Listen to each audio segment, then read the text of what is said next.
Yes. But then I think everybody can hear me, right? Yes. હા, જય Siyaram. Okay, કારણ કે તમને તમારો લોકોનો અવાજ કેમ મને ઓછો લાગે છે. સીતારામ. તો આપણે 10મો અધ્યાય ચાલતો હતો અને 10મા અધ્યાયની અંદર વિભૂતિ વિશે આપણે વાત કરતા હતા અને અર્જુને પ્રશ્ન પૂછ્યો કે હું તમને કયા કયા સ્વરૂપો કઈ કઈ રીતે હું તમને તમારું ચિંતન કરું એવો એનો ક્વેશ્ચન હતો અને પ્રશ્નનો જવાબ મને લાગે છે કે ભગવાન આપવાનો શરૂ કરી દીધો હતો. ત્યાં સુધી તો આયા હતા. તો વાત એ ચાલતી હતી કે કયા કયા ભાવોમાં અર્જુન ભગવાન શ્રી કૃષ્ણનું ચિંતન કરે. એટલે એણે સીધો જ ભગવાનને જ પૂછી લીધો કે હું તમારું સ્મરણ કેવી રીતે કરું. બેઝિકલી ક્વેશ્ચન આ જ હતો કે હું તમારું ચિંતન કેવી રીતે કરું. અને ચિંતન જે છે એ આંખ વડે થાય નહીં, ચિંતન કાન વડે થાય નહીં, ચિંતન જે છે તે જીભ વડે પણ ના થાય. ચિંતન કેવલ અને કેવલ મન વડે થાય. રાઈટ? એ વસ્તુ ગઈ વખતે મેં તમને કહી હતી. અને એ ચિંતન કરવું એનો અર્થ જ સ્મરણ કરવું. જ્યારે હું એમ કહું કે હું ભાઈ તમે શું કરો છો, તો કે હું એમ કહું કે હું જયરામનું ચિંતન કરું છું, એટલે કે જયરામને યાદ કરું છું બેઝિકલી. તો ચિંતન અને ચિંતન દરેક વ્યક્તિ કરતો હોય છે, પણ મોટા ભાગે ચિંતન એ સાંસારિક જીવાત્માઓનું ચિંતન કરતો હોય છે. અને આપણા બધા જે સગા સંબંધીઓ હોય છે એનું ચિંતન જલ્દી થાય છે, કારણ કે આપણે એ સગા સંબંધીઓને જોયા છે.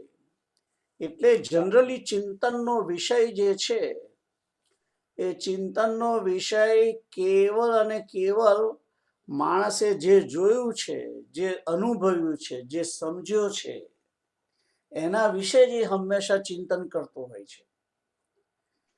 હું ઇન્ડિયામાં 25-26 વર્ષ રહ્યો હોઉં, એટલે હું એકલો પડું ત્યારે એ 25-26 વર્ષમાં મેં શું કર્યું એના વિશે જ હું ચિંતન કરું.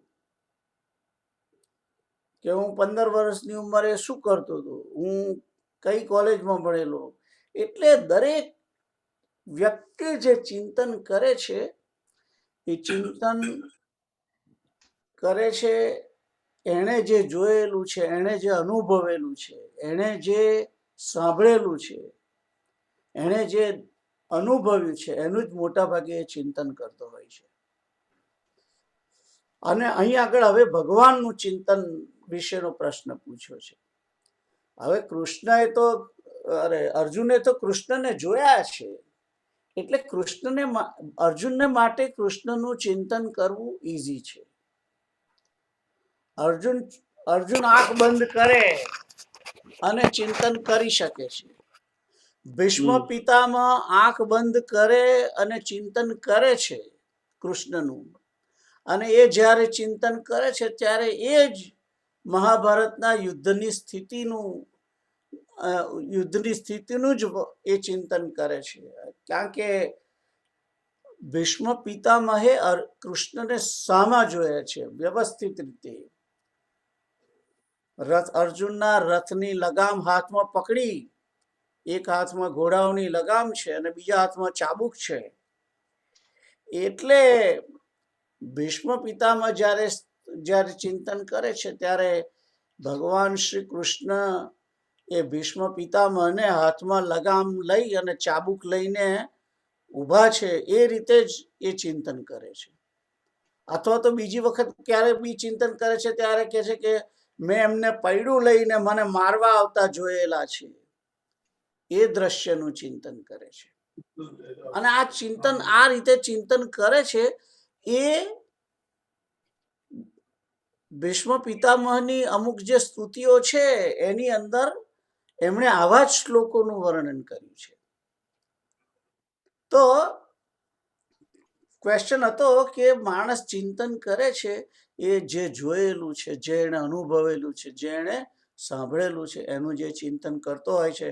એટલે અર્જુનના માટે તો કૃષ્ણના ચિંતનનો કોઈ સવાલ હતો જ નહીં. અર્જુને આ પ્રશ્ન પૂછ્યો છે આપણા બધા માટે પૂછ્યો છે. આપણા બધાના વતી પ્રશ્ન પૂછેલો કે આ બધા જગતના મનુષ્યો તમારું ચિંતન કેવી રીતે કરશે? મેં તો તમને જોયા છે મારા સખા તરીકે. મેં તમને રાજસુ યજ્ઞની અંદર પતરાપડા ઉઠાવતા જોયા છે. મેં તમને રાજસુ યજ્ઞની અંદર યુધિષ્ઠિર દ્વારા પૂજન થતા જોયા છે. તમે અત્યારે મારી સમક્ષ જે ઘોડા મારા રથની લગામ લઈને બેઠા છો એ દ્રશ્ય મેં જોયેલું છે. એટલે હું તો તમારું આ રીતે ચિંતન કરી શકીશ. પણ બીજા આ કળિયુગના જે લોકો આવશે એ લોકોને માટે આ પ્રશ્ન પૂછ્યો છે. એટલે અર્જુનનો જે પ્રશ્ન છે કે કેવી રીતે મારે ચિંતન કરવું એ એકચ્યુઅલી અર્જુનના માટે નહોતું, એ આપણા બધા માટે જ હતું બેઝિકલી. તો મેં જે રીતે કહ્યું તમને કે માણસ ઇઝીલી ચિંતન એણે જે જોયું છે એનાથી જ કરી શકે છે. એ જ એને ઇઝી પડે છે. જેણે જે જોયું છે એ જ વસ્તુ એને ચિંતવવી ઇઝી પડે છે. એટલે હવે પહેલું જ જે ચિંતનનું બતાવે છે ભગવાન પોતે, એ એમ જ કહે છે કે અહમ આત્મા ગુડાકેશ સર્વભૂતાશય સ્થિત. આઈ થિંક આ શ્લોક જ ચાલતો હતો, રાઈટ? આપણે આ શ્લોક શરૂ કર્યો હતો, રાઈટ? કે પૂરો થઈ ગયો? 20મો પત્યો તો આપણો. યા, એટલે આ જ 20મો શ્લોક છે. અહમ આત્મા ગુડાકેશ સર્વભૂતાશય સ્થિત. અને એની અંદર કૃષ્ણ પહેલું એ જ કહે છે કે હું આત્મા છું, સર્વભૂતોની અંદર સ્થિત થયેલો આત્મા હું છું. એ પહેલું જ વચન ભગવાન શ્રી કૃષ્ણનું એટલા માટે છે આપણા બધાને કારણે કે આપણે બધા પોતપોતાના આત્માને ઓળખીએ છીએ. દરેક પોતપોતાના આત્માને તો ઓળખે છે ને. હું કદાચ બીજાના આત્માને ના ઓળખતો હોઉં કે ના જોઈ શક્યો હોઉં, હું કેતુલના આત્માને ના જોઈ શકું કે ના ઓળખી શક્યો હોઉં, પણ હું મારા આત્માને તો ઓળખું છું ને, રાઈટ? તો ભગવાન એમ કે છે કે હમ આત્મા ગુડાકેશ સર્વભૂતાશય સ્થિત. સર્વભૂતોની અંદર સ્થિત થયેલો આત્મ સ્વરૂપે હું જ બેઠેલો છું. એટલે માણસે સર્વપ્રથમ ભગવાનનું ચિંતન કરવું હોય તો બહાર તો છે જ, સર્વત્ર ભગવાન સર્વદા અને સર્વત્ર વસેલા જ છે સર્વ સ્વરૂપે. પણ સૌથી પહેલું જે છે એકદમ નજીક એ આપણી અંદર જ બેઠેલો છે. આપણા બધાની અંદર દરેકનો પોતપોતાનો આત્મા જે છે એ પરમાત્માનું જ સ્વરૂપ છે. એટલે બીજાની અંદર ચોક્કસ દર્શન કરવાનું છે. બીજાની અંદર રહેલા આત્માનું દર્શન કરીએ અને એને પ્રણામ કરવાના છે, બરાબર છે. પણ સર્વપ્રથમ પોતાના અંદર પણ બેઠેલો છે.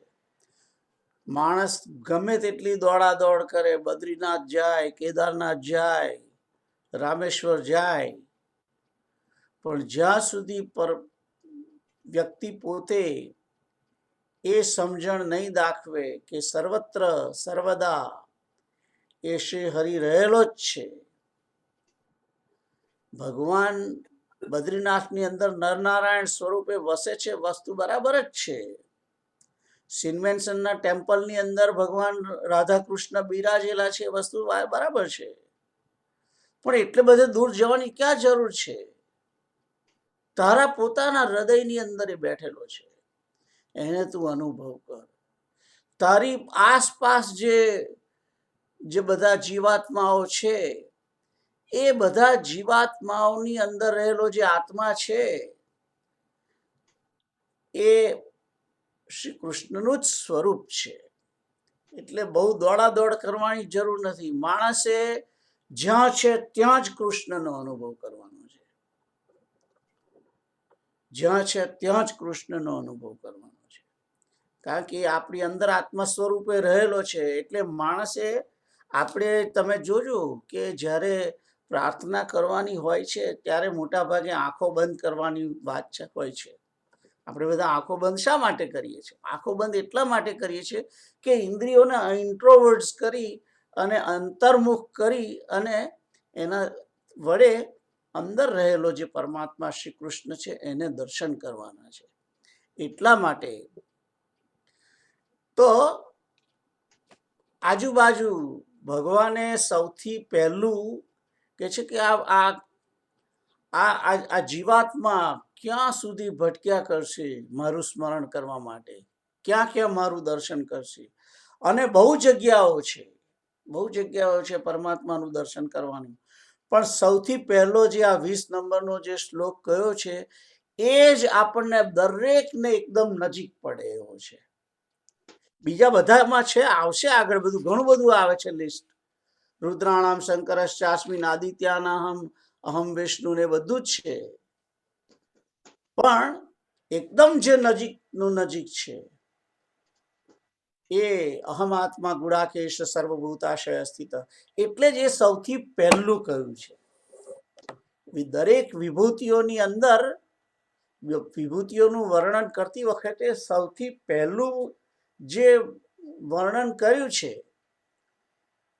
એ જ મુખ્ય છે અને એ જ પ્રધાન છે. મેન વિભૂતિ જે છે ભગવાનની એ આ જ પહેલી જે વિભૂતિ એમણે કહી, સર્વભૂતાશય સ્થિત આત્મા. સર્વભૂતોની અંદર સ્થિત થયેલો જે આત્મા છે એ જ હું છું એમ કરીને કૃષ્ણએ જે કહ્યું એ જ મુખ્ય અને નંબર 1 નંબરની વિભૂતિ છે પહેલી. એ વિભૂતિ જો માણસ પકડી લે, એ વિભૂતિનું જો ચિંતન માણસ શરૂ કરી દે તો બીજી વિભૂતિઓ આગળ ઓટોમેટિક ચિંતનમાં આવી જાય એવી છે. ઓટોમેટિક આવી જાય એવી છે. અને ના આવે તેમ છતાં પણ આવી જાય એવું છે. તો આ 20 નંબરનો જે શ્લોક છે જેની અંદર કહ્યું કે સર્વભૂતાશય સ્થિત આત્મા એ કૃષ્ણ છે. અને પછી બીજી વાત કરી છે, અહમ આદિશ્ચ ભૂતાનામ અહમ આદિશ્ચ મધ્યમ ચ ભૂતાનામ અંતએવ ચ. કે છે કે તમામ સર્વભૂતોનો આદિ, મધ્ય અને અંત હું જ છું. આદિ એટલે કે ભૂતકાળ, મધ્ય એટલે કે વર્તમાન કાળ અને અંત એટલે કે ભવિષ્યકાળ. રાઈટ? એટલે ત્રણેય કાળની અંદર જીવાત્મા જે છે, ત્રણેય કાળમાં જીવાત્માને માટે ભગવાન શ્રી કૃષ્ણ ત્રણેય કાળમાં છે. પહેલા પણ હતા, અત્યારે પણ છે અને પછી પણ રહેશે. બીજો અર્થ એ પણ થાય છે કે આ સર્વ જગતનો જે જ્યારે જન્મ થયો છે તે પહેલા પણ હું હતો અને અત્યારે આ જગત સ્થિત છે ત્યારે પણ હું છું જ અહીંયા આગળ. અને આ જગત નહીં રહે ત્યારે પણ હું જ અહીંયા આગળ રહેવાનો છું. પ્રલય થઈ જશે જગતનો અને પ્રલય થયા પછી પણ પરમાત્મા શ્રી કૃષ્ણ રહેશે.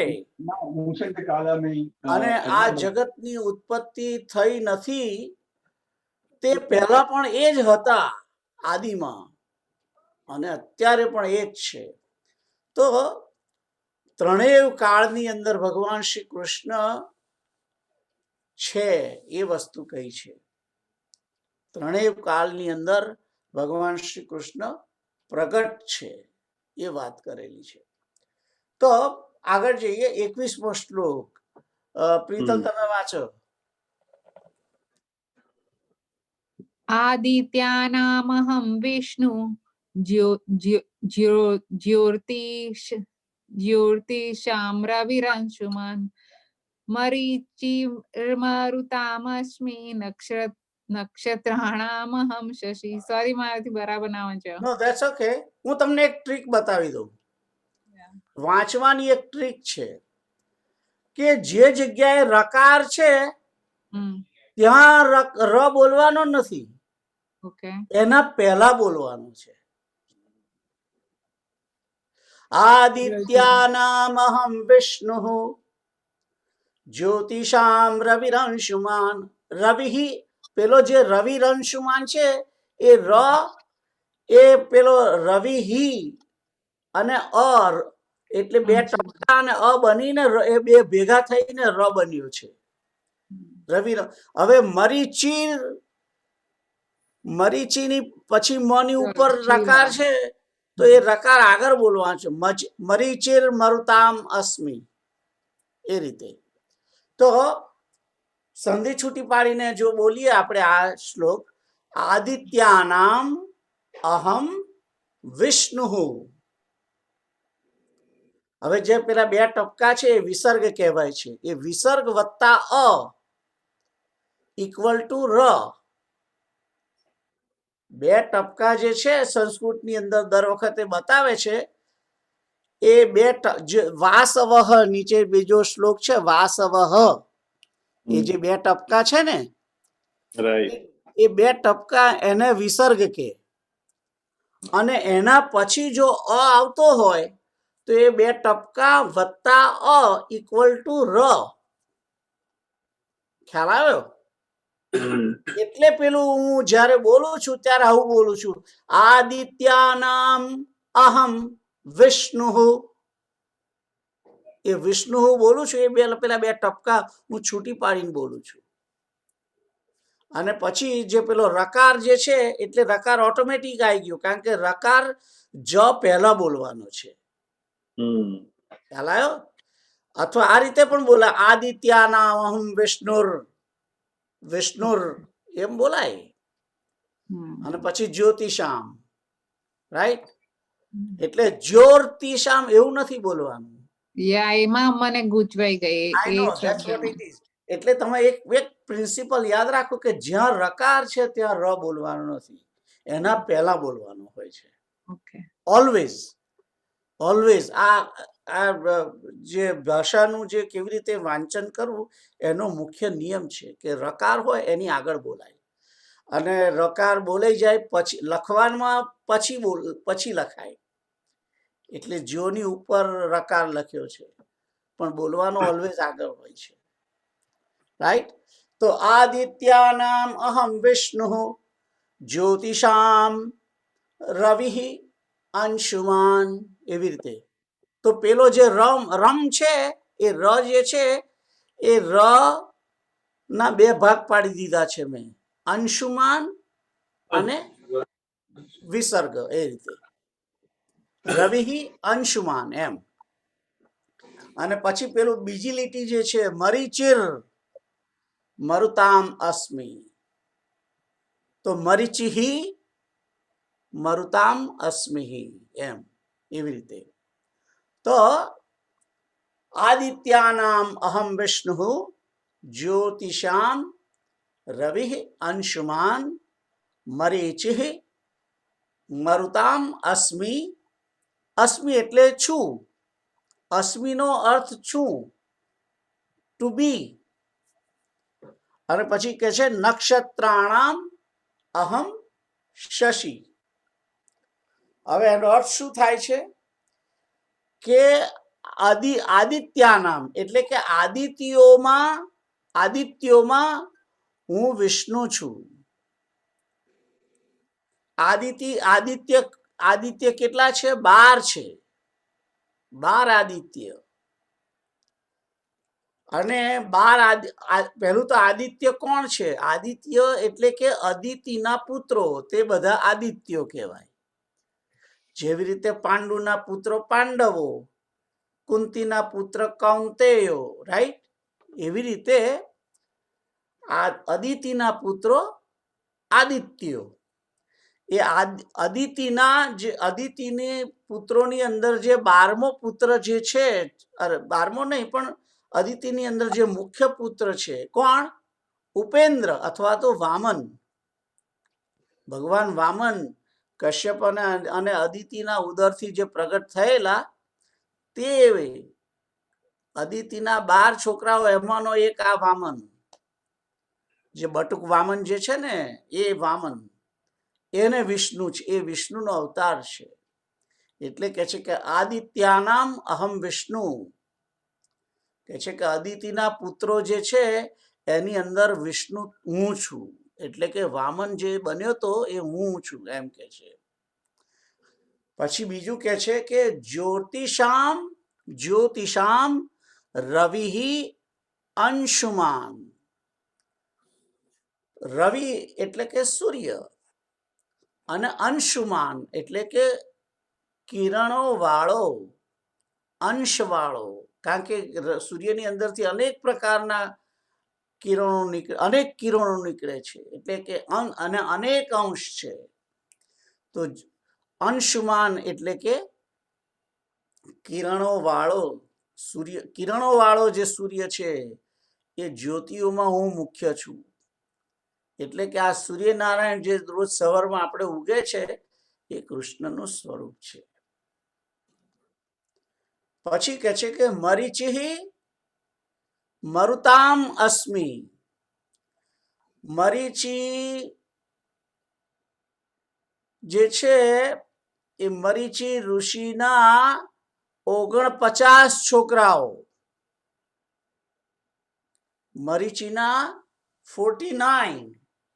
આમ તો પહેલા 7 જ, અને એ 7 છોકરાઓને ત્યાં બીજા 7 એમ થઈ એના ટુકડા થયેલા. એટલે મરીચી જે છે એ પણ અદિતિના જ છોકરાઓ છે બેઝિકલી. અને એ જે 49 જ્યારે અદિતિએ વ્રત લીધું કે મને ઇન્દ્રને મારવા માટે મારે છોકરો જોઈએ છે, એટલે એણે વ્રત કર્યું. એ વ્રતની વખતે એ વ્રત એણે કર્યું ત્યારે જો એ વ્રતનો ભંગ થાય તો ઇન્દ્રને મારનારો છોકરો પેદા ના થઈ શકે. એટલે આ ઇન્દ્ર છે એ અદિતિ વ્રત કરે છે એની ઉપર ચોકી કરે છે કે આનું વ્રત કયા ટાઈમે તૂટે એ જુએ છે. અદિતિ ગર્ભિણી છે અને તે જ્યારે એક વખત હાથ પગ ધોયા વગર સૂઈ જાય છે રાત્રે, એટલે એ અપવિત્ર અવસ્થાની અંદર સૂઈ જાય છે. એનાથી આ વ્રતનો ભંગ થયો. તે સમયે ઇન્દ્ર પોતે અદિતિના ઉદરની અંદર પ્રવેશ કરી અને એની અંદર જે ગર્ભ હતો એ ગર્ભના 7 ટુકડા કર્યા એને. અને પછી પાછા એ 7 કે છે કે મને અમને શું કામ મારો છો તમે? પેલા 7 અંદર બોલ્યા. તેમ છતાં એમના એક ના બીજા 7 કર્યા. એમ કરીને 49 ટુકડાઓ ઇન્દ્રએ અંદર અદિતિના ગર્ભની અંદર જઈને એને એના ગર્ભના 49 ટુકડાઓ કર્યા. અને પછી જ્યારે એ ઇન્દ્ર જે છે એ પેલા 49 ની સાથે બહાર આવ્યો અદિતિના ગર્ભમાંથી. ત્યારે અદિતિને થયું કે આ મેં તો એક જ છોકરો માગ્યો છે અને 50 છોકરાઓ કેવી રીતે? ત્યારે ઇન્દ્ર બોલ્યો કે હું તો તમારો દીકરો છું, પણ હું તો અદિતિનો પણ છું. સોરી, દિતિનો નહીં, મરીચિનો છે કે યા દિતિ, અદિતિનો નહીં, દિતિનો. નીતિના પેલા ઇન્દ્ર હે નીતિનો ઇન્દ્ર ના નીતિનો આ બાજુ ના દિતિ ના મરીચી બધા અદિતિનો તો વામન જે છે તે બરાબર છે. અદિતિના 12 છોકરાઓ અને આના 49 જે છે એ 49 તો કે છે કે હવે શું કરવું, તો કે હવે આ છોકરાઓ છે એ કે તારા ભાઈઓ થઈ ગયા કે છે. એટલે એ 49 જે મરુત જે છે એ મરુતોની અંદર જે મુખ્ય છે એ મરીચી છે અને એ 49 એ વાયુ બન્યા.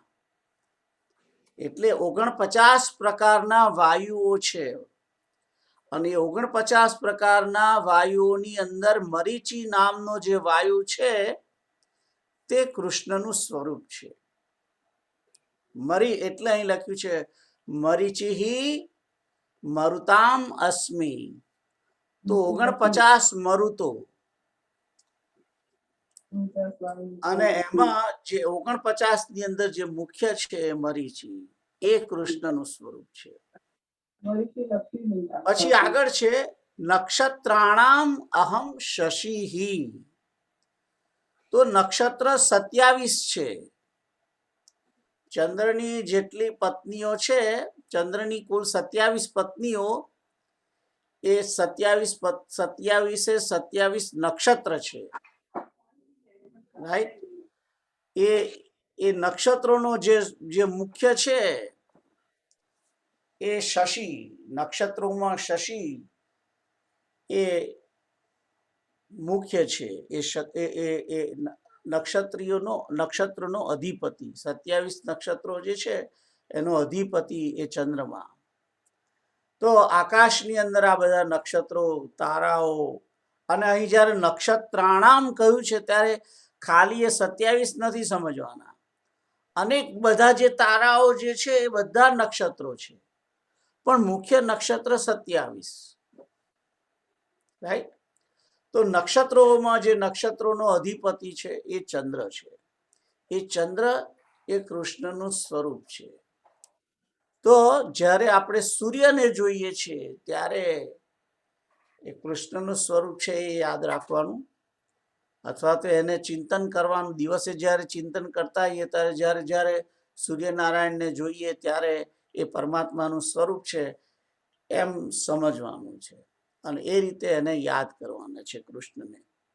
જ્યારે મરીચી વાયુ તો તમે જોઈ શકવાના નથી, પણ ચંદ્રને આપણે જોઈ શકીએ છીએ. એ ચંદ્ર જ્યારે પૂરેપૂરો ફૂલ હોય તો એ ચંદ્ર એ કૃષ્ણનું સ્વરૂપ છે. રાઈટ. તો આ 21 નંબરના શ્લોકનો અર્થ આવો થયો. આઈ થિંક કોઈને ક્વેશ્ચન છે? સિમ્પલ છે. રાઈટ. આગળ જઈએ. કેતુલ તમે વાંચો આગળનો શ્લોક. હા. વેદાનામ સામવેદોસ્મિ વેદાનામસ્મિ વાસવઃ ઇન્દ્રિયાણામ મનશ્ચાસ્મિ ભૂતાનામસ્મિ ચેતના. વેદાનામ સામવેદોસ્મિ દેવાનામ અસ્મિ વાસવઃ ઇન્દ્રિયાણામ મનશ્ચાસ્મિ ભૂતાનામ અસ્મિ ચેતનાઃ. તો અહીંયા આગળ કહે છે કે વેદો 4 વેદ છે. એ 4 વેદોની અંદર સામવેદ હું છું. સામવેદ એ કૃષ્ણનું સ્વરૂપ છે. અને પછી કહે છે કે દેવાનામ અસ્મિ વાસવઃ. વાસવઃ એટલે કે ઇન્દ્ર. કહે છે કે દેવોની અંદર ઇન્દ્રદેવ જે છે એ હું છું. વેદોની અંદર જે 80,000 શ્લોકો છે, 80,000 ઋચાઓ, જેને ઋચાઓ કહેવામાં આવે છે, અને એની અંદર મોટા ભાગે યજ્ઞના જ શ્લોકો છે. અને એની અંદર મુખ્ય તરીકે પરમાત્માનું જ્યારે યજન કરે છે, પરમાત્માના યજનના જે શ્લોકો છે એની અંદર સંબોધન તરીકે ઇન્દ્ર જ હંમેશા હોય છે. વેદોની અંદર કૃષ્ણનું નામ એ બધું છે જ, નથી એવું નથી, પણ મોટા ભાગના જે શ્લોકો છે એ શ્લોકોની અંદર ઇન્દ્ર એ મુખ્ય પરમાત્મા તરીકે ગણાયેલા છે. પરમાત્માને ઇન્દ્ર તરીકે સંબોધ્યા છે.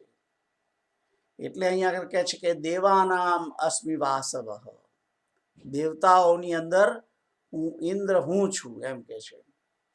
અને પછી કહે છે કે ઇન્દ્રિયાણામ મનશ્ચાસ્મિ, તો ઇન્દ્રિયોમાં મન હું છું. તો ઇન્દ્રિયો કેટલી? તો 11 ઇન્દ્રિયો કહેવાય છે મન સાથે. 10 કર્મેન્દ્રિયો, 10 જ્ઞાનેન્દ્રિયો અને 11મું મન. તો એમાં જે મન જે છે એ હું છું. તો મન એ કૃષ્ણની વિભૂતિ છે. એવી રીતે ઇન્દ્ર કૃષ્ણની વિભૂતિ છે, સામવેદ કૃષ્ણની વિભૂતિ છે. અને આગળ છે ભૂતાનામ અસ્મિ ચેતના. અસ્મિ એટલે કે છું. ભૂતોની અંદર ચેતના જે છે, ચેતના શક્તિ, ચેતન શક્તિ જે છે તે હું છું. એટલે જુઓ, તમને યાદ હોય તો દેવી સૂક્ત છે એની અંદર આ છે, ચિતિ રૂપેણ યાકૃત્સ્નમ, રાઈટ? એ છે ને, એવો શ્લોક છે. હું ભૂલી ગયો. ચિત્તિ રૂપેણ યા કૃષ્ણ એત વ્યાપ્ય સ્થિતા જગત.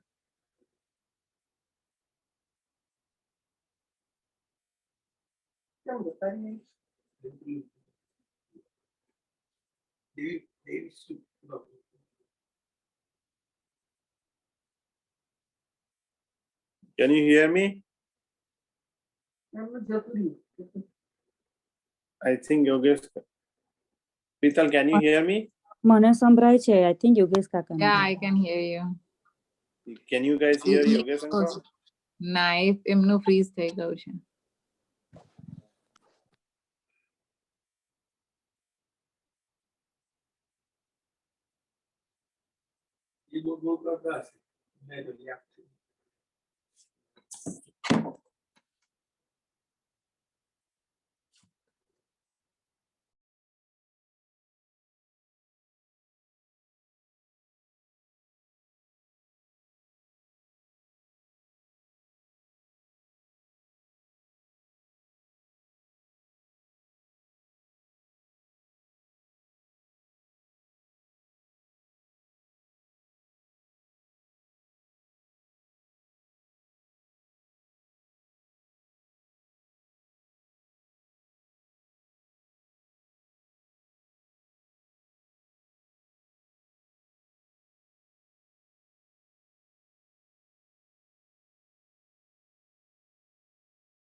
ફોન કરી જો યોગેશ કાકાને.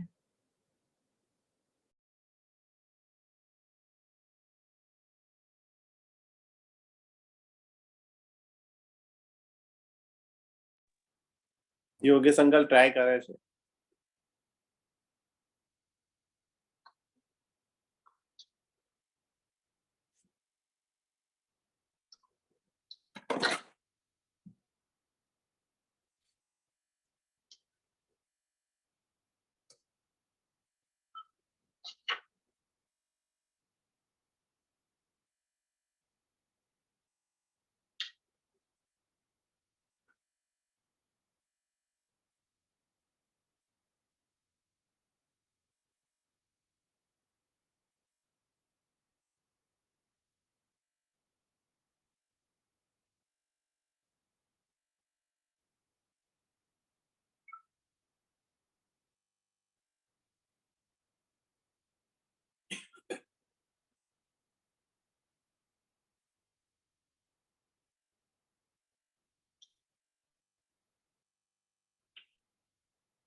અદિતિના છે ને આ બધા છોકરા તે શોધના એ છે દેવતાઓ, અને અદિતિના છોકરા દેવતાઓ, નીતિના છોકરા છે ને રાક્ષસો. એમાં જે આજે 49 છોકરા જે માન ટુકડા કરે ને એટલે ફરી એને વ્રત કર્યું અને એ છે ને ઇન્દ્રને મારવા માટે તમને દેખાય છે હવે? હા હા દેખાય છે, સંભળાય પણ છે. ઓકે, તો એક ચાલુમાં ખબર નહીં શું થયું કે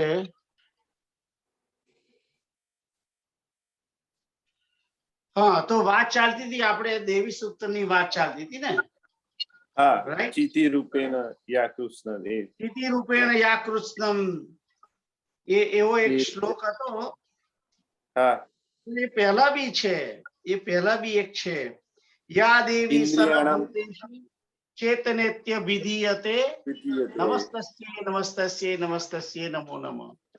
અને છેલ્લે પણ ફરી એક વખત છે, ચિતિ રૂપેણ યા કૃષ્ણમ, એ રીતે છે, રાઈટ? હા ચિતિ રૂપેણ યા કૃષ્ણમ એતદ વ્યાપ્ય એ જ સ્થિતા જગત નમસ્તસ્યે નમસ્તસ્યે નમસ્તસ્યે નમો નમઃ. તો ચેતના સર્વભૂતોની અંદર ચેતના સ્વરૂપે કે છે કે હું રહેલો છું, અને મન વડે બધાની અંદર વ્યાપક છું. ઇન્દ્રિયોની અંદર મન હું છું, એનો અર્થ એ જ થાય છે કે ભગવાન શ્રી કૃષ્ણ એ સર્વત્ર આપણી અંદર છે ને છે. That's the way it is, right? તો આ જે અર્થ કર્યો વેદાનામ સામવેદોસ્મિ, વેદોની અંદર કે છે કે હું સામવેદ છું, અને દેવોની અંદર હું ઇન્દ્ર છું, ઇન્દ્રિયોની અંદર હું મન છું. આ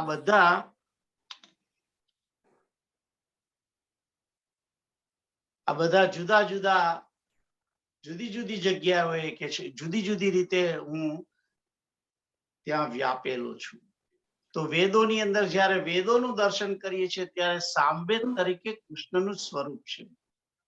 અને જે અનેક દેવતાઓ જે છે, એ મુખ્ય દેવતાઓ જે બધા છે, એ દેવતાઓની અંદર ઇન્દ્ર જે છે તે કૃષ્ણની વિભૂતિ છે.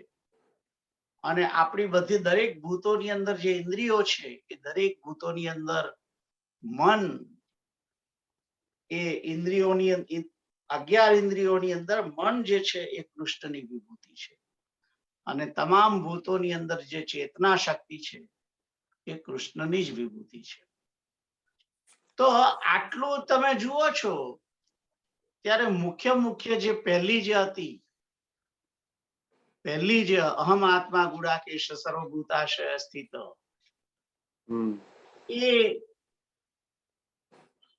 એ બહુ મુખ્ય, એકદમ મુખ્ય વિભૂતિ.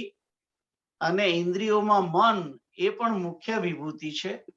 ભૂતોની અંદર ચેતના એ પણ મુખ્ય વિભૂતિ. આ બધી વિભૂતિઓ જે છે આપણને બહુ જલ્દી નજીક પડે છે. I think we are back. Are we back? Yes, we are back.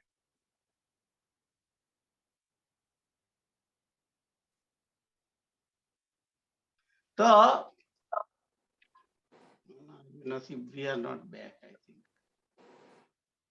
તો આ જે વિભૂતિઓ છે, મને કેમ નથી જોયું. આપણે આગળનો જે શ્લોક છે 23મો એ વાંચો. હા, રુદ્રાણામ શંકર ચાસ્મિ વિત્તેશો યક્ષ રક્ષસામ વસૂનામ પાવક ચાસ્મિ મેરુઃ શિખરીણામહમ.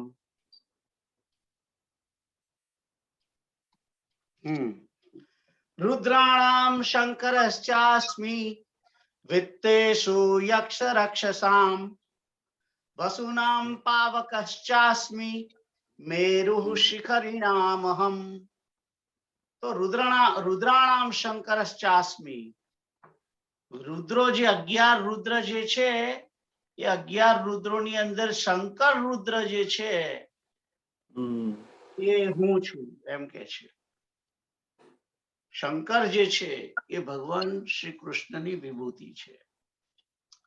પછી કે છે કે વિત્તેશો યક્ષ રક્ષસામ, કે છે કે યક્ષો અને રાક્ષસો, એ યક્ષો અને રાક્ષસો એની અંદર કે છે કે વિત્તેશ એટલે કે ધનનો જે સ્વામી કુબેર એ હું છું. ખ્યાલ આવ્યો? ધનનો સ્વામી કુબેર એ હું છું એમ કે છે. પછી આગળ કે છે વસુનામ પાવકશ્ચાસ્મી. એક મિનિટ હા.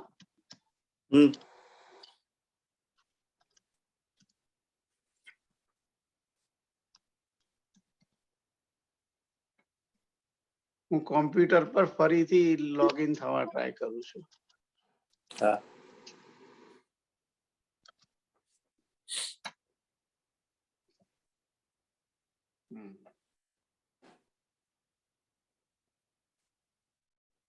તો રુદ્રાણામ શંકરશ્ચાસ્મી, રુદ્રોની અંદર કે છે કે હું શંકર છું. અને યક્ષ અને રાક્ષસો એની અંદર કે છે કે કુબેર હું છું. તો આ યક્ષ અને રાક્ષસો જે છે એની જે ઉત્પત્તિ થઈ એની અંદર યક્ષો અને જે રાક્ષસો એ બંને બ્રહ્માજીથી જ ઉત્પન્ન થયેલા છે. અને એની એ જ્યારે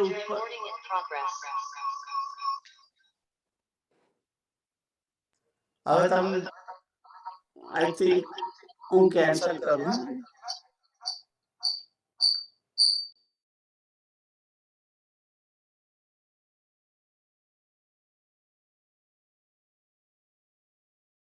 યોગેશ કાકા તમારે અનમ્યુટ કરવાનું છે.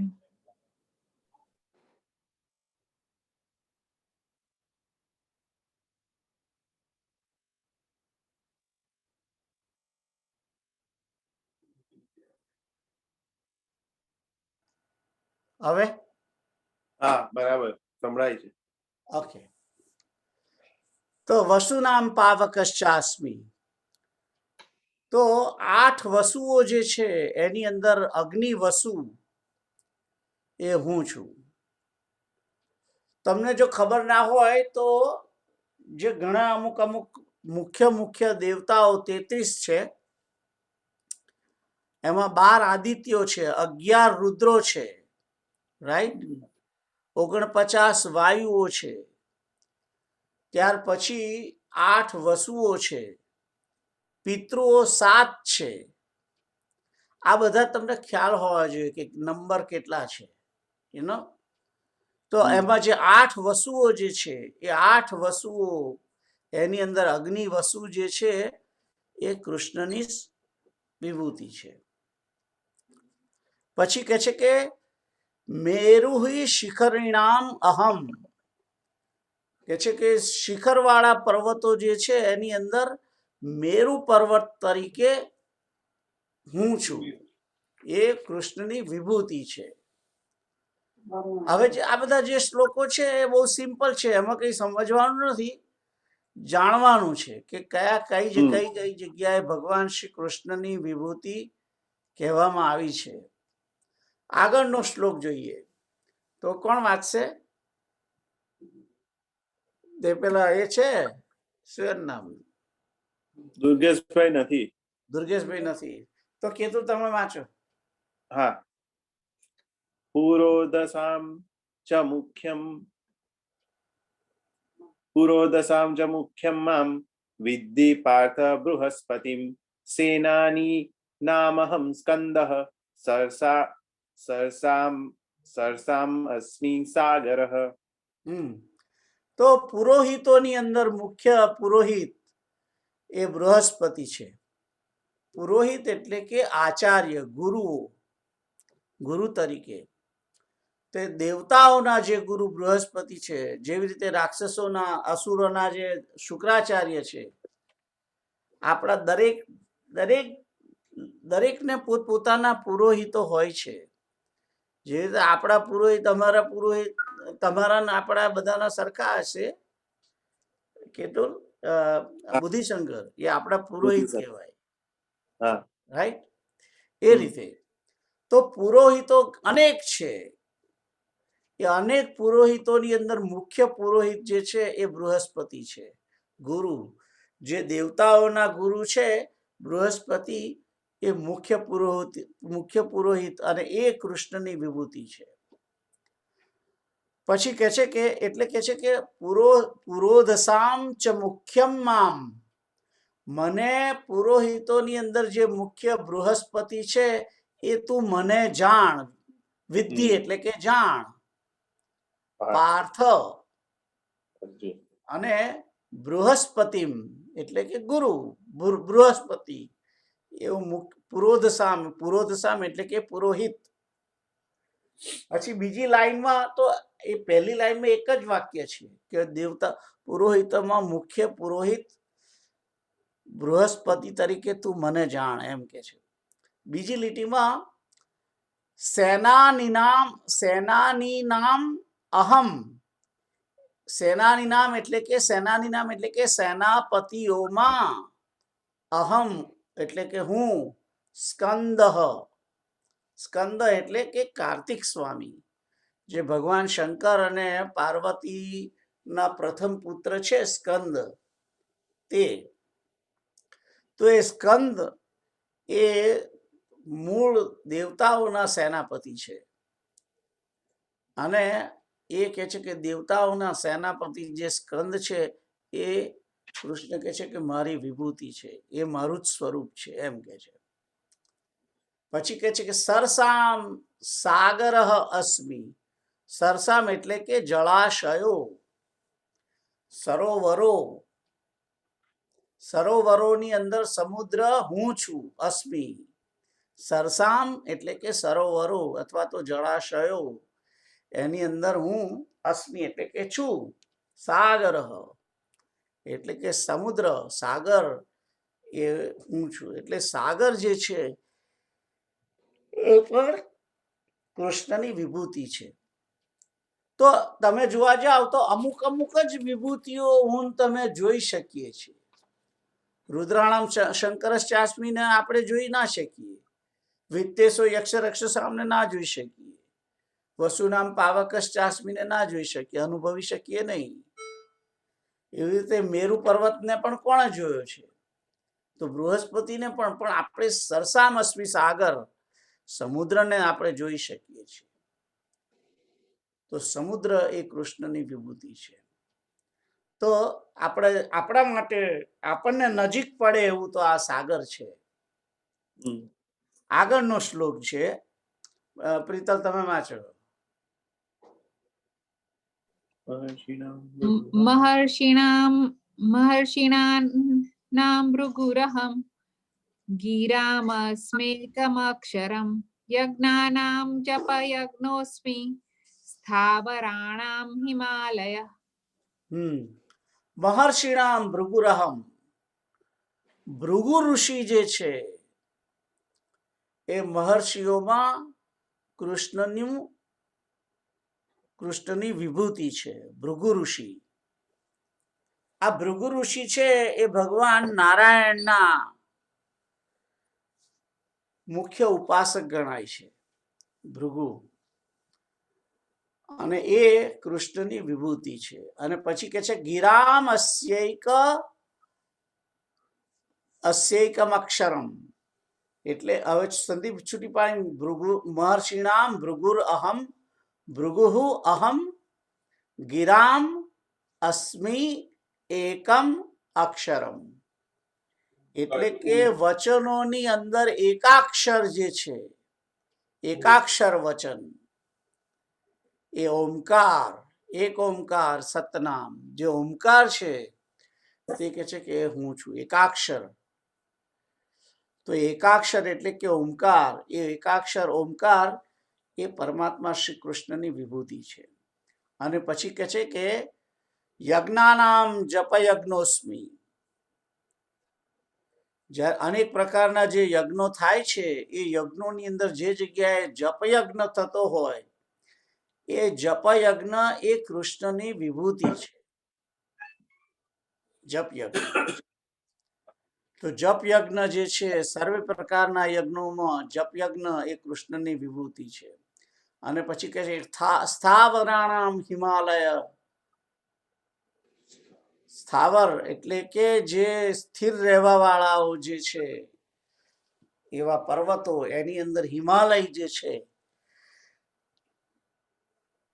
એ મારું સ્વરૂપ છે, મારી વિભૂતિ છે એમ કે છે. તો હિમાલય એ આપણને નજીક પડે છે. ગિરામસ્ય એકમ અક્ષરમ, એકાક્ષર ઓમ એ કૃષ્ણની વિભૂતિ છે, એ આપણને નજીક પડે છે. આપણે કઈ ભૃગુને જોવા જવાના નથી. છે વિભૂતિ છે ચોક્કસ, પણ એને આપણે સાક્ષાત્કાર કરી શકીએ તેમ નથી. પછી આગળ છે અશ્વત્થ સર્વ વૃક્ષાણામ દેવર્ષિણામ ચ નારદ ગંધર્વાણામ ચિત્રરથ સિદ્ધાનામ કપિલો મુનિહિ. તો કે છે કે સર્વ વૃક્ષોની અંદર અશ્વત્થ વૃક્ષ એટલે કે પીપળાનું જ વૃક્ષ, પીપળાનું ઝાડ, એ વૃક્ષોની અંદર કૃષ્ણની વિભૂતિ તરીકે ગણાય છે. ત્યાર પછી બીજી એના પછીની વિભૂતિ છે દેવર્ષિણામ ચ નારદ. દેવર્ષિઓની અંદર નારદ એ કહે છે કે કૃષ્ણની વિભૂતિ છે. અને ગંધર્વાણામ ચિત્રરથ. ગંધર્વ જાતિ છે એની અંદર ચિત્રરથ નામે ગંધર્વ જે છે તે ચિત્રરથ ગંધર્વ એ કૃષ્ણની વિભૂતિ છે. તો જે આપણે જ્યારે તમને યાદ હોય તો શ્રીમદ ભાગવતની અંદર આ ચિત્રરથ ગંધર્વનું ચરિત્ર આવેલું, ઇફ યુ રિકોલ. યાદ છે? નથી યાદ? આ ચિત્રરથ ગંધર્વ છે એ પહેલા રાજા હતો અને એણે ચિત્રરથ રાજાએ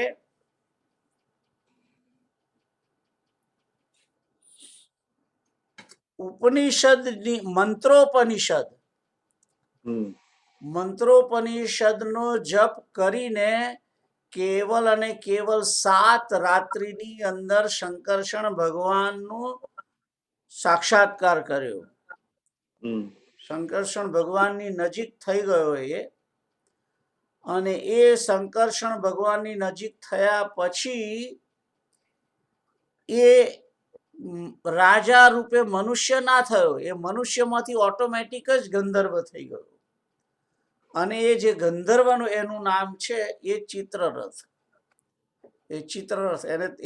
એને તરત જ વિમાન મળી ગયું અને એ વિમાન લઈને બધે ફરવા લાગ્યો. એ ચિત્રરથ ગંધર્વ છે.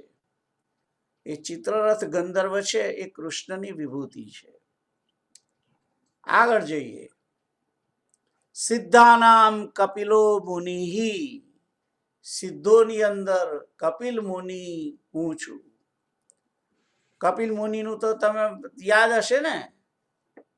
કપિલ મુનિની વાર્તા ભાગવતની અંદર આવી જ ગઈ હતી.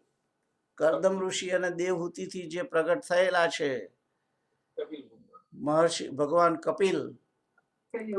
એ કપિલ મુનિ ભગવાન શ્રી કૃષ્ણની વિભૂતિ છે. તો સિદ્ધ પુરુષોની અંદર જે મુખ્ય કપિલ મુનિ છે તે કૃષ્ણની વિભૂતિ છે. આગળનો શ્લોક. ઉચ્ચૈ શ્રવ સમશ્વાનામ વિદ્ધિમામૃતોદ્ભવમ ઐરાવતમ ગજેન્દ્રાણામ નરાણામ ચ નરાધિપમ. ઉચ્ચૈ શ્રવ ઉચ્ચૈ શ્રવસમ અશ્વાનામ, એટલે કે ઘોડાઓની અંદર ઉચ્ચૈ શ્રવા નામનો ઘોડો જે સમુદ્ર મંથનમાંથી નીકળ્યો બહાર, એ ઘોડો જે છે એ ભગવાન શ્રી કૃષ્ણની વિભૂતિ છે. અને એ ઘોડાને ભગવાન બલિરાજાએ ગ્રહણ કરેલો. તે ઉચ્ચૈ શ્રવસમ અશ્વાનામ વિદ્ધિ, વિદ્ધિ એટલે જાણ, મામ અમૃતોદ્ભવમ, કે જ્યારે અમૃતની ઉત્પત્તિ માટે પ્રયત્ન કર્યો ત્યારે ઉચ્ચૈ શ્રવ નામનો અશ્વ નીકળ્યો, એ મારી વિભૂતિ જાણ, એમ કે છે.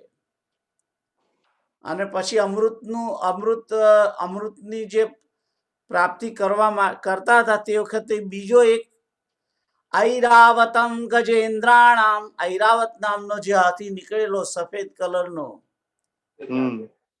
એ હાથી એ કૃષ્ણની વિભૂતિ છે. જે સમુદ્ર મંથન વખતે નીકળ્યો તે ઐરાવતમ ગજેન્દ્રાણામ, એ કૃષ્ણની વિભૂતિ છે. અને પછી કહે છે કે નરાણામ ચ નરાધિપમ, કહે છે કે મનુષ્યોની અંદર, નરાણામ એટલે આપણે બધા મનુષ્યોની અંદર કૃષ્ણ તરીકે કોણ છે? તો રાજા હોય, રાજા જે છે એ કૃષ્ણની વિભૂતિ છે. અત્યારે અમેરિકા દેશનો જે રાજા છે, પ્રેસિડેન્ટ બાઇડન, એ આપણા માટે કૃષ્ણની વિભૂતિ ગણાય. ભારત માટે નરેન્દ્ર મોદી એ કૃષ્ણની વિભૂતિ ગણાય. એ રીતે સમજ્યા? તો એ કૃષ્ણની વિભૂતિ છે. કોઈ પણ રાજા, જે તે દેશનો રાજા જે છે એ કૃષ્ણ. વિભૂતિ ગણાય. એ એટલે પુટિન પણ, હા, પુટિન પણ રશિયાની અંદર પુટિન કૃષ્ણની વિભૂતિ ગણાય. બરાબર છે, સાચી જ વાત છે, એક્ઝેક્ટલી રાઈટ. એટલે પુટિનને માટે તમારે ને મારે કોઈ વૈમનસ્ય રાખવાની જરૂર નથી. એ પણ કૃષ્ણનું જ સ્વરૂપ છે. એ થર્ડ વર્લ્ડ વોર કરશે કદાચ, તો એ જે વર્લ્ડ વોર થશે એ પણ કૃષ્ણની જ ઈચ્છાને કારણે. કારણ કે આ પૃથ્વીનો લય કરવાની જે ક્રિયા છે, પૃથ્વી ઉપર જે વધારે પડતો ભાર થઈ રહ્યો છે, એ બધો એ રીતે ઓછો કરવા માટે એ ભગવાનની જ એક ચરિત્ર, એક લીલા છે, એમ સમજવાનું. અહીંયા આગળ કશું ખોટું થતું નથી, એટલું સમજી લો. હોઈ હી સોઈ જો રામ રચી રાખા, કો કરી તર્ક બઢાવે શાખા. જે કઈ થાય છે એ ભગવાનની જ ઈચ્છાથી થાય છે. કારણ કે આપણા સનાતન ધર્મની જે ફિલોસોફી છે એની અંદર એમ કે છે કે સર્વત્ર સર્વદા પરમાત્મા રહેલો છે. અને જે પહેલો શ્લોક આવ્યો, અહમ આત્મા ગુડાકેશ સર્વભૂતાશય સ્થિત, તો અહમ આત્મા કેતુલ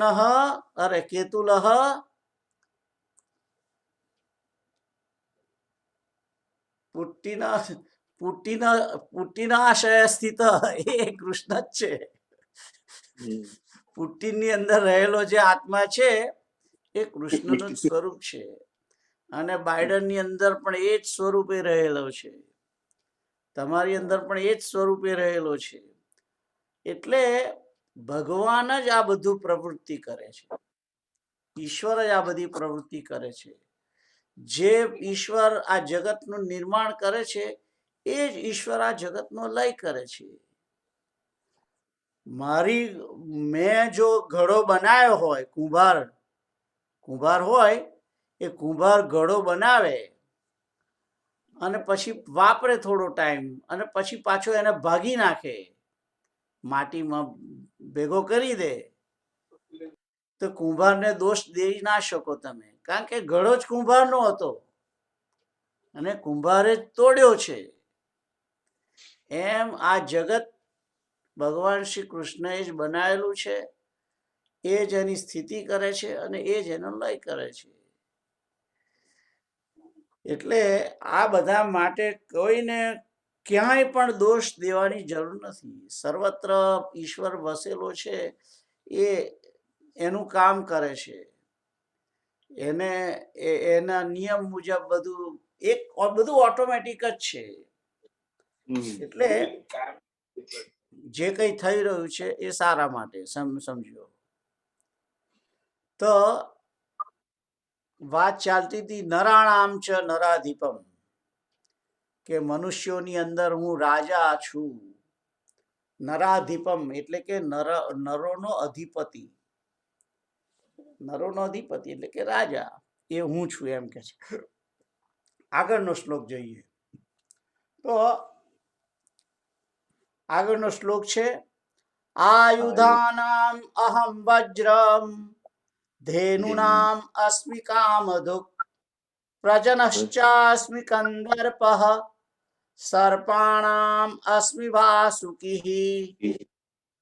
તો આયુધાનામ અહમ વજ્ર, વજ્ર નામનું જે આયુધ છે એટલે કે શસ્ત્રો, અનેક પ્રકારના જે શસ્ત્રો છે એની અંદર વજ્રાસ્ત્ર જે છે, વજ્ર નામે જે શસ્ત્ર છે જેને ઇન્દ્ર હાથમાં રાખે છે, તે ઇન્દ્રની પાસે વજ્રની શક્તિ છે. વજ્ર નામે અસ્ત્ર ઇન્દ્ર ધારણ કરે છે અને એ વજ્ર જે છે એ દધીચી ઋષિના હાડ પિંજરમાંથી બનેલું છે. તો એ વજ્ર એ કૃષ્ણની વિભૂતિ છે એ આયુધોની અંદર. પછી છે ધેનુ નામ અસ્મિ કામધુક, ગાયોની અંદર કામધુક એટલે કે કામધેનુ ગાય હું છું એમ કે છે. કામધેનુ ગાય જે સમુદ્ર મંથન વખતે ગાય નીકળી અને કામધેનુ ગાય નીકળી એ કૃષ્ણનું સ્વરૂપ છે. અને એ ગાય ઋષિ મુનિઓને આપવામાં આવી, કારણ કે ઋષિ મુનિઓ યજ્ઞ આદિ જે કરે છે એના માટે જે દૂધ દહીં ઘી એની જે જરૂર પડે એના માટે કામધેનુ ગાય ઋષિ મુનિઓને સોંપી દેવામાં આવી. પછી આગળ છે પ્રજનશ્ચ અસ્મિ કંદર્પઃ, સંતાનની ઉત્પત્તિનો હેતુ કામદેવ છે. કામદેવ હું છું, એટલે કે સંતાનની પ્રાપ્તિ કરવા માટે જે કામ હોય છે સર્વની અંદર, એ કૃષ્ણનું સ્વરૂપ છે. એટલે કામદેવ જે છે એ કૃષ્ણનું સ્વરૂપ છે એમ કહેવામાં આવ્યું છે. અને પછી કે છે સર્પાણામ અસ્મિ વાસુકી, વાસુકી નાગ જે સમુદ્ર મંથન ની અંદર એને નેત્રું બનાવવામાં આવેલું, એ વાસુકી નાગ એ ભગવાન શ્રી કૃષ્ણની વિભૂતિ છે. તો આ શ્લોકની અંદર જે બધી વિભૂતિ કહી છે એને આપણે જાણી શકીએ, એને આપણા માટે બહુ નજીક નથી પડતી, એટલે એને આપણે જોઈ શકવાના નથી. રાઈટ. આગળનો શ્લોક છે અનંતશ્ચાસ્મિ નાગાનામ વરુણો યાદસામહં પિતॄણામ અર્યમા ચાસ્મિ યમઃ સંયમતામ અહમ. તો અનંતશ્ચાસ્મિ નાગાનામ, નાગોની અંદર અનંત શેષ નાગ જે છે, શેષ નાગ જેની ઉપર ભગવાન વિષ્ણુ નારાયણ બિરાજે છે, તે એ શેષ નાગ ભગવાન શ્રી કૃષ્ણની વિભૂતિ છે. વરુણો યાદસામ અહમ, એટલે કે જલચર જીવો જે બધા છે, મગર, મચ્છ અને અનેક પ્રકારની જે માછલીઓ હોય છે, એ પછી શાર્ક હોય કે ગમે તેવડી મોટી હોય, એ અનેક પ્રકારના જલચર જીવો છે. એની અંદર વરુણ જે છે, વરુણ દેવતા, જે જળનો અધિપતિ દેવતા છે, એ કૃષ્ણનું સ્વરૂપ છે. વરુણ દેવ એ કૃષ્ણનો અધિપતિ છે. પછી કહે છે પિતૃણામ અર્યમા ચાસ્મી. પિતૃઓની અંદર અર્યમા નામે જે પિતૃ છે એ ભગવાન શ્રી કૃષ્ણની વિભૂતિ છે. જે મેં તમને કહ્યું 7 પ્રકારના પિતૃઓ છે, એ 7 પિતૃઓની અંદર એક પિતૃનું નામ અર્યમા છે.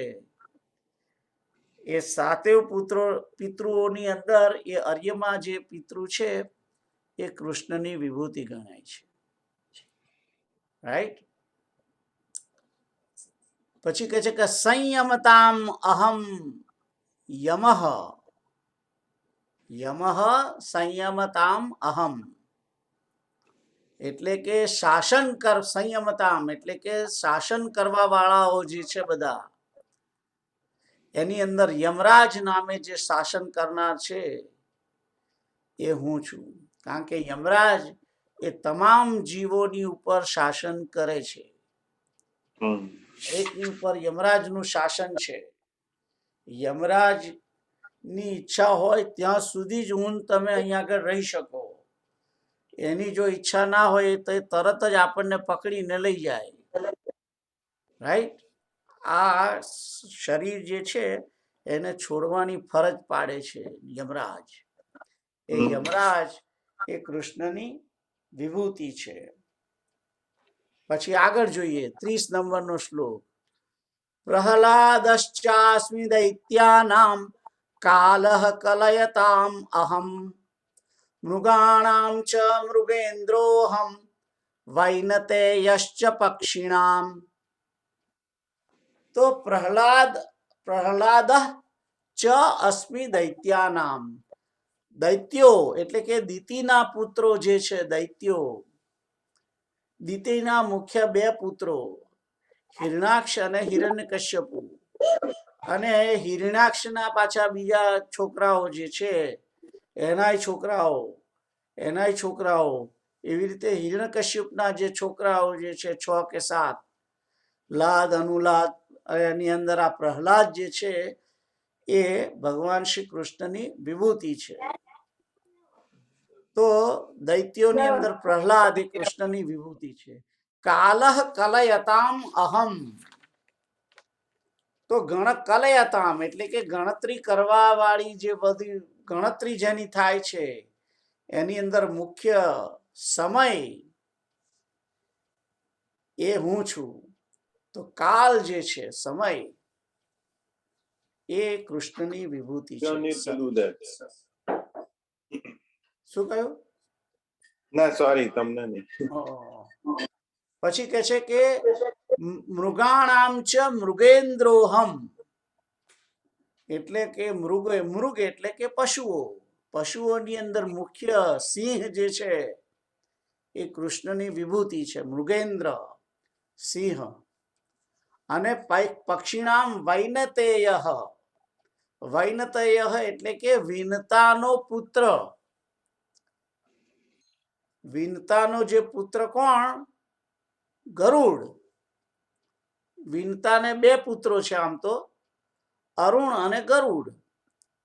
અરુણ જે છે એ ભગવાન સૂર્યનારાયણની સેવામાં ગયો અને ગરુડ જે છે તે વિષ્ણુ ભગવાનની સેવાની અંદર છે. તો ગરુડ જે છે તે પક્ષીઓની અંદર કૃષ્ણની વિભૂતિ છે એમ કે છે. તો આટલી અત્યાર સુધીના જે આ બધા વિભૂતિઓના જે બધા શ્લોકો એમાં સમજાયું છે. રાઈટ. કઈ કોઈ મુશ્કેલી નથી? ના. કોઈને છે ક્વેશ્ચન? છે કોઈને? નથી. રાઈટ. ના. ઓકે. તો હવે છેલ્લો એક શ્લોક કરી લઈએ, વધારે નહીં. હા. પવનઃ પવતામ અસ્મિ રામઃ શસ્ત્રભૃતામ અહમ જષાણામ મકરશ્ચાસ્મિ સ્રોતસામ અસ્મિ જાનવી. પવનઃ પવતામ અસ્મિ. પવતામ એટલે કે પાવન કરવા વાળાઓમાં, પાવન પવિત્ર કરવા વાળું જે છે એની અંદર વાયુ પવન એ કે છે કે હું છું. પવન જે છે એ દરેક વસ્તુને પવિત્ર કરે છે. પવિત્ર કરે છે માને કે જે અપવિત્ર જે છે એની અપવિત્રતાને દૂર કરે છે. કોઈ પણ વસ્તુ બગડેલી હોય એને જો તમે પવનની અંદર મૂકી દો તો એની ગંધ જે છે એનામાંથી દૂર લઈ જાય છે અને એ વસ્તુને ગંધ વગરની બનાવે છે, એટલે કે પવિત્ર કરે છે. તો પવિત્ર કરવા વાળાઓની અંદર વાયુ અથવા તો પવન એ કૃષ્ણની વિભૂતિ છે. અને પછી કહે છે કે શસ્ત્રભૃતામ રામ અસ્મિ. રામ શસ્ત્રભૃતામ અહમ. શસ્ત્રધારીઓની અંદર રામ કે છે કે હું છું. રામ એ કૃષ્ણની વિભૂતિ છે. ત્યાર પછી કે છે કે જષાણામ મકરશ્ચ અસ્મિ. જષાણામ એટલે કે માછલીઓની અંદર, માછલીઓની અંદર કે છે કે મગર, મકર, મકર એટલે કે મગર, એ મગરમચ્છ જે છે તે કૃષ્ણની વિભૂતિ છે. અને સ્ત્રોત સામ અસ્મિ જાનવી. સ્ત્રોત સામ એટલે કે જે વહે છે એ બધી નદીઓ, એ નદીઓની અંદર જાનવી જે કહેવાય છે, એટલે કે જાનવી એટલે કે ગંગા. જાનવી એ ગંગાનું બીજું નામ છે. જહનુ મુનિના ની જાંઘમાંથી નીકળી એટલે એને જાનવી કહે છે. જ્યારે ગંગા ભગવાન શંકરની જટામાંથી નીચે આવી ત્યારે ખૂબ પૂરજોશમાં હોય છે અને પૂરજોશમાં વહેવા લાગી ત્યારે એ જહનુ મુનિના આશ્રમને તણાઈ દે છે. એની અંદર ફ્લડ આવી જાય છે. જહનુ મુનિનો આશ્રમ તણાઈ જાય છે ગંગાના વહેણની અંદર. અને તે સમયે જહનુ મુનિ સમાધિની અંદર હતા, એ જાગી ગયા અને એમને ક્રોધ આવ્યો. તો એમને ક્રોધ આવ્યો તે આખી ગંગા પી ગયા, એટલે ગંગાને જ પી ગયા. એટલે પેલા ભાગીરથ જે છે એને થયું કે હવે હું શું કરું, આ તો હું ગંગાને મારા ભાઈઓનો ઉદ્ધાર કરવા માટે હું લઈ આવેલો અને આ જહનુ મુનિએ તો પી ગયા. એટલે એને જહનુ મુનિની પ્રાર્થના કરે છે. ત્યારે જહનુ મુનિ પોતાની જાંઘમાંથી આ ગંગાને પ્રગટ કરે છે. તો એ એટલા માટેનું નામ જાહ્નવી પડ્યું. એ જાહ્નવી એ ભગવાન શ્રી કૃષ્ણની વિભૂતિ છે. તો બસ આજે અહીં સુધી 31માં સુધી જઈએ. રાઈટ, 9 ને 23 થઈ છે. કોઈને કોઈ ક્વેશ્ચન છે? નથી, રાઈટ? હા, નથી, રાઈટ? ના, નથી ક્વેશ્ચન. ઓકે, તો આપણે સંકીર્તન કરીએ થોડીક 2 મિનિટ અને પછી કૃષ્ણ ગોવિંદ હરે મુરારે હે નાથ નારાયણ વાસુદેવ.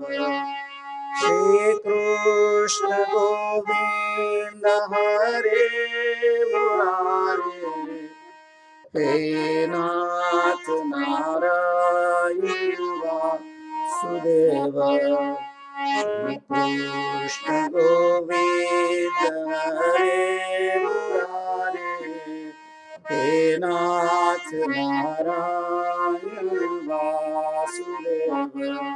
શ્રી કૃષ્ણ ગોવિંદ હરે મુરારે હે નાથ નારાયણ વાસુદેવ શ્રી કૃષ્ણ ગોવિંદ હરે મુરારે હે નાથ નારાયણ વાસુદેવ શ્રી કૃષ્ણ ગોવિંદ હરે મુરારે હે નાથ નારાયણ વાસુદેવ શ્રી કૃષ્ણ ગોવિંદ હરે મુરારે હે નાથ નારાયણ વાસુદેવ શ્રી કૃષ્ણ ગોવિંદ હરે મુરારે હે નાથ નારાયણ વાસુદેવ